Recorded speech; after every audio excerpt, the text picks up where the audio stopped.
Today we're going to talk about multiple meaning words. Our learning target says, I can use context to determine the meaning of unfamiliar words. I can identify, use, and explain the meaning of homographs in context. Multiple meaning words have more than one meaning. These words are called homographs. Ask yourself questions about multiple meaning words.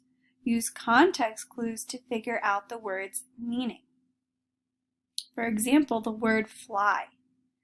Fly could be a buzzing fly. That would lead us to believe that it's the animal, a noun.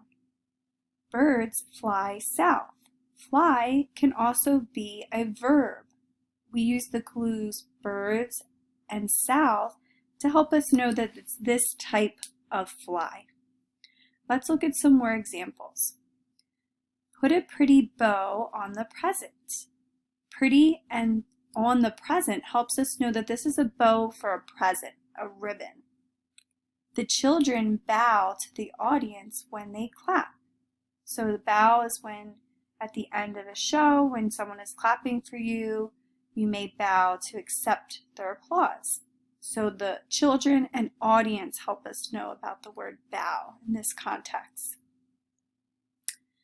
Will you rock the baby to sleep? Rock could be a verb, like rocking the baby back and forth to calm them down. It could also be a noun. Trina climbed on the big rock at the park. In this example, rock is a noun. The leaves on the trees turn colors in the fall. Leaves in this sentence is the noun. We know that leaves, they change colors in the fall, they grow on trees. This is all giving us ideas about how this could be a noun in this sentence.